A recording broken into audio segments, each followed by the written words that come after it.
Let me just say, we all have a tendency we're in government, and this is my 40th year in this business, to think about tinkering, and we do a lot of tinkering. I'm telling you, if we listen to what's been said today, and we listen to what's in our heart, it's time to reform, and that means making significant and drastic changes. And I'm going to get to specific changes in collateral consequence law Ohio's made in just a minute, but I got a few other things that I want to say that I think are additive to what we've talked about. The first and most important issue with reducing collateral consequences is reducing the number of people coming to prison. And I will tell you, in Ohio, 19.8% of Ohioans that came to a prison, not offenders, but Ohioans that came to prison in my state last year, 19.8%, their most serious offense was drug possession. Folks, I've got to believe we work hard to do our things in prison, but there are better ways to treat people as we move along. It starts with the mission. What are we here to do? And I think a lot of my partners in our business and criminal justice think we got to keep the lid on. We got to keep safe and secure prisons, and that's very, very important. But about my 35th year in the business, it came to me to realize that the people that pay our taxes, the people that pay our checks, expect a whole lot more. And I believe that they expect people to come out of our system better than they were when they came in. And I'm committed to do exactly that. And we think about the collateral consequence piece, and we think about the next generation, a great question. What we also know is if we reduce the number of people going to prison, we know that children of the incarcerated are 6 times more likely to be incarcerated in their life than those who don't have parents in prison. We have an obligation to change, and that's part of what we're attempting to do here as well. Recidivism, I'll just talk about this. I say this because there's a sense of hope.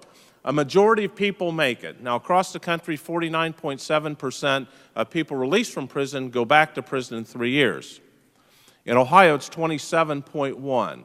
And those percentages are nice to listen to, but what it really means is that we are not returning 4,400 Ohioans a year to prison because we have a lower rate. And just to talk a bit about that, why are we doing this? Because the people care. People do care. We have 75 or 88 counties now have reentry coalitions with sheriffs, with faith-based folks, with behavioral health folks, with just general citizens like us who care. And they're doing welcome home videos to the people coming back to the community. So welcome home. We know you're coming home. Here are some phone numbers. Here are some services. These are things that you need that we think will be helpful, but we are looking forward to seeing you coming home. And I've got to believe that that is the biggest collateral consequence that I see in this country is not necessarily the laws, but it's the human stigma of going to prison and somehow us thinking that those folks are less than human beings or certainly less than us. And certainly also a part of it is focusing on this drug-addicted population we have. 19.8% drug addiction or drug commitments only for drug possession. We know that goes well beyond that. We have got to do a much better job, and prisons in the community have to be linked. Another piece is prison doesn't have to just be prison. We think of prisons, we think of one definition. Think about this. Within our prison systems, let's have these reintegration units, these units where people are working 8 to 10 to 12 hours a day in pro-social issues. We're working them outside the fence. They're going to humane shelters, animal shelters, food pantries, and are coming back in and getting intensive drug programming in therapeutic communities. And that those folks are then seen by partners in the community before they're released. And I've got to say that Medicaid expansion in Ohio has been a significant contributor to that, where we can bring those service providers into our prisons before the people leave, and they're the same people who will be treating the people in the community for continuity of care. And they meet them and they see that, and we've got a long way to go. But I believe that the infrastructure is certainly there to do that. And bringing families in. Families need, prisons treat inmates. They have intensive programs, they have therapeutic communities, but they forget about the families. They don't offer supplemental program opportunities for the families, particularly as they come in. And they don't even offer a faith. We don't even go to church together. Why don't we bring the families into these units, going to church, reuniting these folks, marriage encounter, those kinds of things, and I believe those make a difference. And just some of the pathways that we have, there's 11 pathways you'll see there, and a heavy emphasis on recovery pathway. There's curriculum wrapped around. These folks have to show a time, they have to show me their schedule to ensure that they're involved in these. Folks, it's a matter of thinking that our responsibility is to turn people out, not ex-offenders out, but turn people out that can be great in the community, great family members, that we can help with addiction, that can have a sense of hope. And I guess that's what all of us really are looking for. And I just want to, as we move towards the end here, but let me just say this. Government pigeonholes. We fund things and we fund specific topics. I think it's time that we break that paradigm.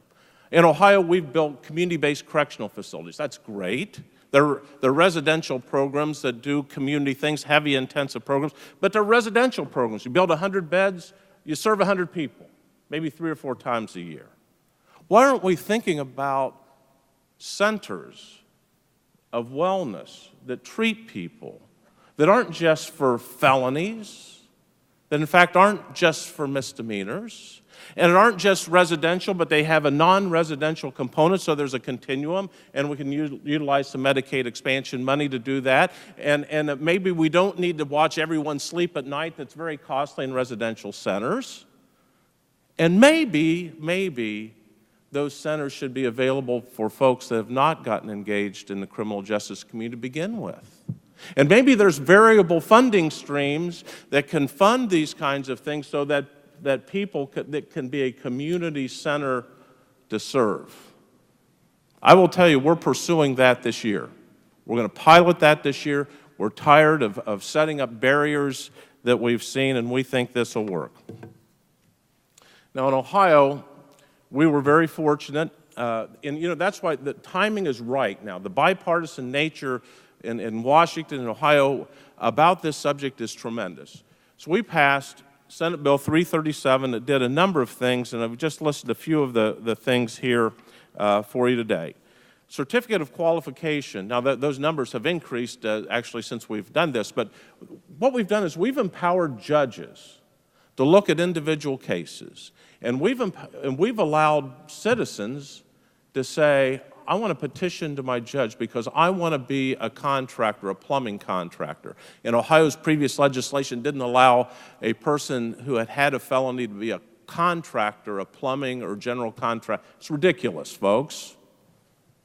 So the judge can grant this certificate of qualification for employment and look at individual employment barriers that are there and look at the person as a person and say, I'm waiving this, to allow people to look at people as people and not as groups of people and look at opportunities, because not everybody deserves to be treated the same in some ways. We have people that are working very hard to do that.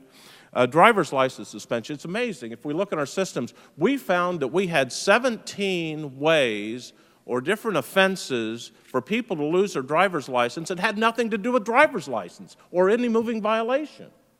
And we also know in Ohio, there's a lot of rural areas, it's pretty darn hard to become employed or to seek treatment if you can't drive. So we have eliminated 17 different ways that you can lose your driver's license, and we've allowed immediate establishment. We've taken away the mandatory 90 days restriction for certain offenses that you can't drive. We've eliminated that, allowed judges to waive that, and allow people to do have immediate driver's access. And reinstatements.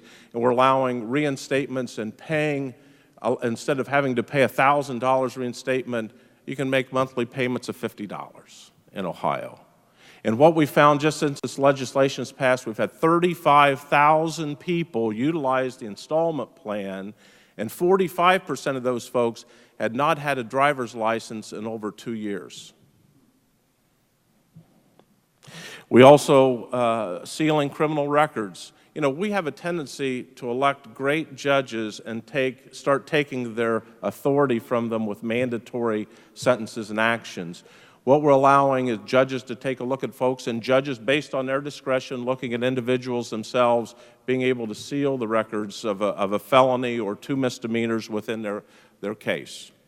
And also, as we relate to child support, allowing child support violations to be sealed if people have made a good effort, to allow those records to be sealed and not follow those folks. There are a lot of other parts of that particular communication. I want to just conclude by, one of our biggest national collateral consequences is our hiring processes. And we have a number of agencies that have band-to-box, and that's great. But just how important it is. Folks, when I started in the prison system 40 years ago, I was able to take a paper application and hand it to the prison warden. And the prison warden looked at me, and I don't know what he saw in me. I don't know. Many people didn't. But he hired me, gave me a chance to be a teacher's aide as I was working my way through the Ohio State University. That doesn't happen today, folks. You put an electronic device, communication that sends your application, and if the first thing they see, if they see that you're a convicted felon, the recourse of their ability to obtain a job, their ability to look someone in the eye and allow an employer to look at them and say there's something there and allow them to tell their story doesn't exist. And we have to be sure that that's addressed too. Thank you. It's a real privilege to be here.